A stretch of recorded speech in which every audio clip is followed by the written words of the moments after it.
Everyone, welcome to my channel. And आज की अगर vacancy and notice and information की बात की जाए तो केवीएस एंड एनवीएस की तरफ से एक साथ इनकी ऑफिशियल वेबसाइट पर कल 20 मार्च 2025 को इनके द्वारा एक न्यू नोटिस जारी किया गया है, जिसमें इन्होंने एक new recruitment rule regarding notice जारी किया गया, जिसमें कई सारे इन्होंने रूल में चेंज किया गया इनके द्वारा। So PRT, TGT, PGT and other non teaching post के डिटेल नोटिफिकेशन को हम कवर करेंगे। टोटल पोस्ट भी हम डिस्कस करेंगे। जो भी है कई सारी इन्फॉर्मेशन जो आपके कमेंट के जरिए आपने जो पूछा वो भी हम उसके डाउट क्लियर करेंगे।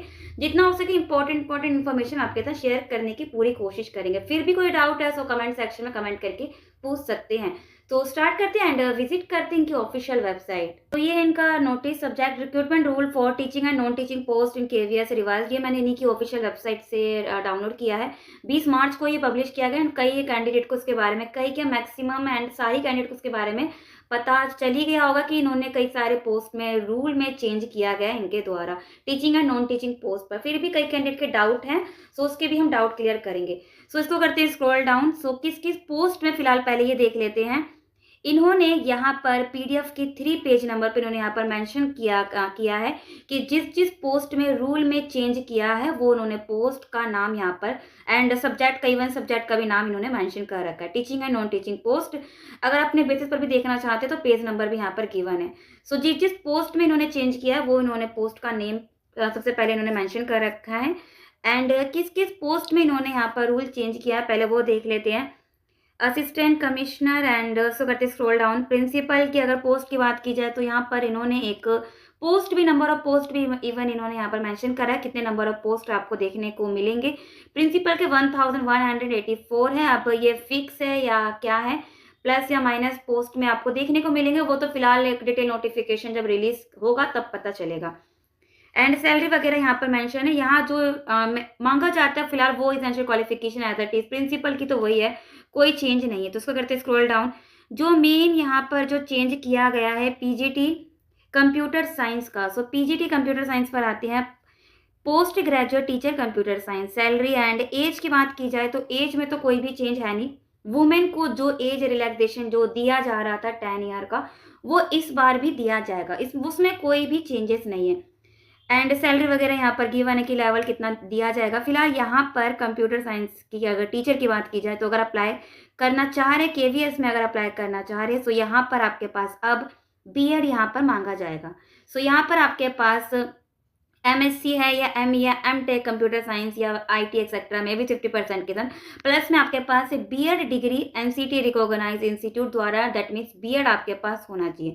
अगर बीएड डिग्री नहीं है तो 3 ईयर इंटीग्रेटेड बीएड या एमएड फ्रॉम एनसीटी, मतलब इन शॉर्ट में कहूँ तो बीएड आपके पास होना चाहिए। पीजीटी हिंदी एंड इंग्लिश पर आते हैं। सो वही अगर आपने मास्टर डिग्री कर रखा है इन कंसर्न में, प्लस में बीएड है, सो अप्लाई कर सकते हैं।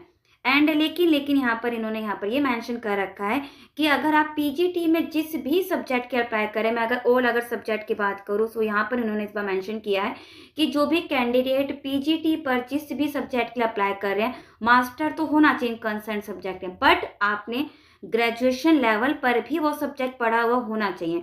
जैसे आपने एमए इंग्लिश का रखा, मास्टर का रखा है इंग्लिश में, so provided the candidate has study concern subject at graduation level also, तो आपने ग्रेजुएशन लेवल पर भी वो पढ़ाई, वो सब्जेक्ट आपने लिए, आपके पास होना चाहिए, आपने पढ़ाई की हुई होनी चाहिए। सो आई होप आपको समझ में आ गया होगा। बीएड तो ऑफकोर्स यस होना ही चाहिए। यहाँ पर विदाउट, यहाँ पर सीटेट नहीं मांगा जाता, तो इस बार भी सीटेट यहाँ पर मेंशन नहीं है। बट मैं हर बार यही कहती हूँ कि डिज़ायरेबल इन्होंने हर बार लिख देते कि एक्सपीरियंस होना चाहिए डिज़ायरेबल। मैं ये कहूँगी आप प्राइवेट या किसी भी स्कूल में एक्सपीरियंस गेन करें, बिकॉज जिस तरह से इनके रिक्रूटमेंट रूल चेंज हो रहे हैं तो ऐसा ना हो कि मैंडेटरी क्वालिफिकेशन में भी एक्सपीरियंस वहाँ पर मैंडेटरी कर दे। अभी तो फिलहाल डिज़ायरेबल में चल रहा है एक्सपीरियंस, ये ना हो कि मैंडेटरी कर दे। तो अपना एज अ फ्रेशर अभी तो फिलहाल अप्लाई कर सकते हैं हर पोस्ट के लिए, बट आपके पास एक्सपीरियंस तो होना ही चाहिए। सो इसको करते स्क्रॉल डाउन तो मेनली वो इन्होंने मेंशन कर रखा है कि अगर आपने मास्टर कर रखा है कंसर्न सब्जेक्ट में, ग्रेजुएशन लेवल पर भी वो सब्जेक्ट आपने पढ़ा हुआ होना चाहिए, प्लस में बीएड तो आपके पास होना ही चाहिए। तो ये थी पीजीटी की बात। सो इसको करते हैं स्क्रॉल डाउन। तो टीजीटी पर आते हैं, just PGT and so TGT पर आते हैं। Recruitment rule for the post of TGT trained graduate teacher. Language की बात करते हैं हिंदी, संस्कृत एंड इंग्लिश। तो जो मेनली इस बार वही है कि ग्रेजुएशन कर रखा है विथ 50% के साथ, एंड आपका सीटेड पेपर 2 आपके पास ऑफ कोर्स होना चाहिए। तो देख लेते हैं यहाँ पर क्या मांगा गया। एंड यहाँ पर इन्होंने इस बार केवीएस की अगर बात की जाए तो इन्होंने पोस्ट भी इवन मेंशन कर रखा है कि टीजीटी हिंदी के 2000 प्लस या संस्कृत के 1000 प्लस या इंग्लिश के 2000 प्लस आपको देखने को मिलेगा। कितनी सच्चाई है वो तो डिटेल नोटिफिकेशन जब रिलीज किया जाएगा तभी पता चलेगा। एंड एसेंशियल क्वालिफिकेशन यहाँ पर अगर कई सारे ऑप्शन भी है और में अगर फुलफिल हो रहा है सो अप्लाई कर सकते हैं। एंड प्लस में क्वालिफाइड सीटेट पेपर 2 आपके पास होना चाहिए। एंड कॉम्पिटेंस टू टीच तो इंग्लिश एंड हिंदी। सो यहाँ पर post wise language are as under देख लेते हैं TGT Hindi. So Hindi as a elective या मेन सब्जेक्ट इन एटलीस्ट 3 साल आपके पास होना चाहिए and 6 semester of the course.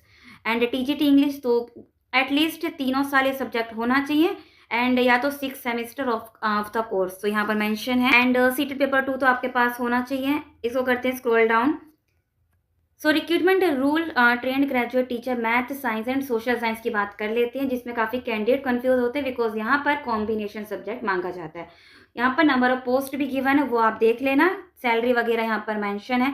यहाँ पर सबसे पहले जो एक आपके पास होना चाहिए कॉम्बिनेशन सब्जेक्ट तो होना चाहिए यहाँ पर, लेकिन आपके पास जो यहाँ पर होना चाहिए जो मैंडेटरी है एसेंशियल क्वालिफिकेशन वो आपके पास फुलफिल होना चाहिए। यहाँ पर कंसर्न में आपको देखना है जैसे 4 year integrated degree course NCT with 50% या नहीं है, बैचलर या honours degree from recognised with at least 50% in the concern subject, plus में बीएड डिग्री विथ 50% या 3 year integrated B Ed M Ed from NCT recognised, या ये भी नहीं है 1 year B Ed special education. And plus में आपके पास सीटेड पेपर 2 तो होना ही चाहिए। And competence to teach English and Hindi. So combination subject देख लेते हैं। एंड सबसे पहले टीजीटी मैथ पर आते हैं। The candidate should have study. So क्या पढ़ा हुआ होना चाहिए।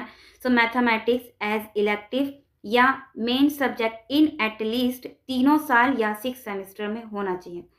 एंड फिजिक्स एटलीस्ट 1 ईयर या any 2 semester of the course and 1 out of chemistry and electronic computer science statics at least 1 year या एनी 2 सेमेस्टर ऑफ कोर्स होना चाहिए। And the candidate who study under the choice-based credit system with the above subject are also eligible. And यहाँ पर candidate with BSc अगर honours कर रखा है in physics या केमिस्ट्री में are not eligible for the post of TGT math. So इस बात का आप ध्यान रखना। एंड टीजीटी साइंस की अगर बात की जाए तो candidate should have study biology या लाइफ साइंस या बॉटनी जियोलॉजी हैज ऑनर्स या मेन सब्जेक्ट में इन एटलीस्ट 3 साल या 6 semester for the following combination of subject for at least 1 year और any 2 semester of the course. And biology life science अगर आपने पढ़ी है तो केमिस्ट्री बॉटनी जियोलॉजी चल जाएगा। अगर आपने बॉटनी पढ़ी तो केमिस्ट्री जियोलॉजी, या जियोलॉजी पढ़ी तो chemistry botany. And TGT social study पर आती है। सो यहाँ पर आपके पास सबसे पहले आप ये ध्यान में रखेंगे कि must 1 much be. So history और जियोग्राफी इन दोनों सब्जेक्ट में से एक आपके पास ग्रेजुएशन लेवल पर होना चाहिए। इन दोनों में से एक सब्जेक्ट या तो 3 साल या तो 6 सेमेस्टर। देन तब आपको यहाँ पर अपना कॉम्बिनेशन सब्जेक्ट आपको यहाँ पर बनाना है। Any two study out of history, geography, economics and political science. I hope आपको समझ में आ गया होगा। बट हिस्ट्री या जियोग्राफी ये आपके पास होना चाहिए ग्रेजुएशन लेवल पर। एंड सीटेड पेपर 2 तो आपके पास होना चाहिए, वो तो मैंडेटरी है। सो इसको करते हैं scroll down. And TGT art education का है। एंड पोस्ट यहाँ पर मेंशन है, सैलरी भी मेंशन है। बैचलर डिग्री इन ड्राइंग में कर रखा है। एंड पेंटिंग में स्लैश में कई सारे स्लैश में 2 ऑप्शन है, अगर ये भी फुलफिल हो रहा प्लस में बीएड डिग्री अप्लाई कर सकते हैं। इसको करते हैं स्क्रॉल डाउन। तो यहाँ पर work experience, TGT work experience का यहाँ पर मेंशन है। And bachelor degree in electrical engineering या इलेक्ट्रॉनिक इंजीनियरिंग में कर रखा है, प्लस में बीएड डिग्री विथ 50% अप्लाई कर सकते हैं।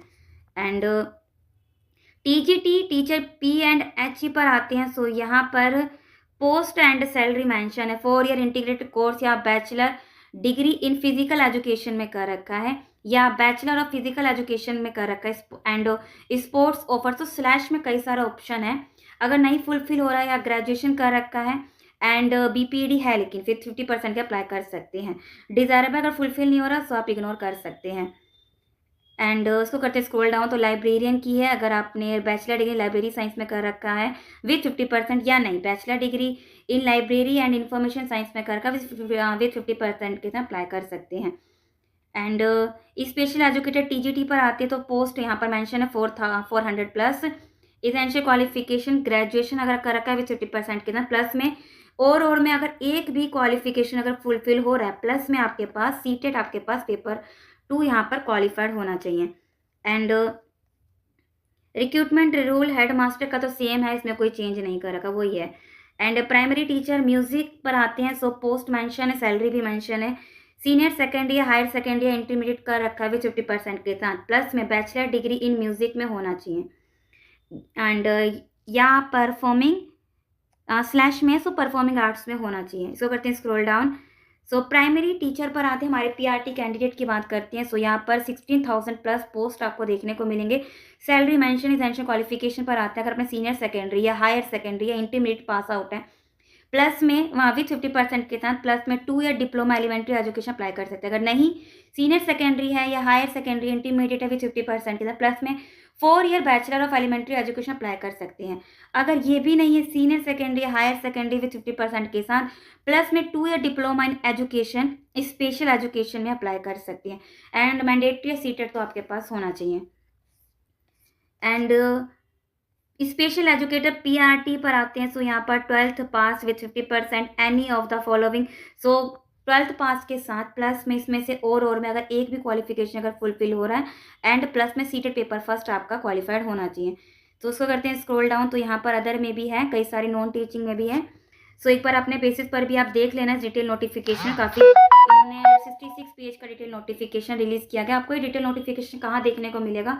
सो विजिट करते हैं इसकी ऑफिशियल वेबसाइट केवीएस की। अभी हम केवीएस की ऑफिशियल वेबसाइट पर है। जैसे आप इसके रिक्रूटमेंट रूल के सेक्शन पर आएंगे, यहाँ पर इन्होंने कल ये डिटेल नोटिफिकेशन पब्लिश किया गया है 20 मार्च 2025 को। सो यहाँ से आप डाउनलोड करके अपने बेसिस पर भी देख सकते हैं।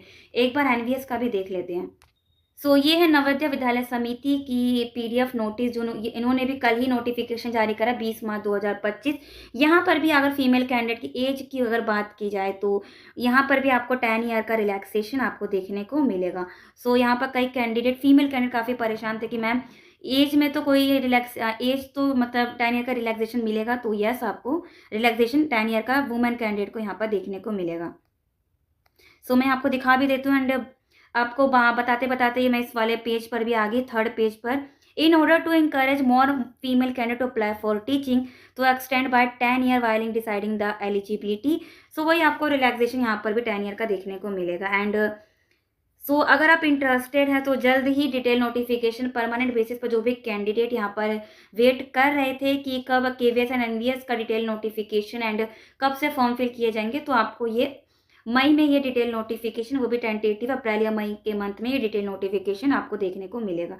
सो इंटरेस्टेड है सो अपने बेसिस पर भी जाकर एनवीएस एंड केवीएस की ऑफिशियल वेबसाइट पर ये मिल जाएगा। एंड मैंने ये टेलीग्राम पर भी इसका पीडीएफ मैंने टेलीग्राम पर ही पब्लिश कर रखा है, तो वहाँ से भी जाकर आप देख सकते हैं। एंड रिलैक्सेशन एंड एज वगैरह एसेंशियल क्वालिफिकेशन वहाँ से भी एक बार रीड आउट कर लेना।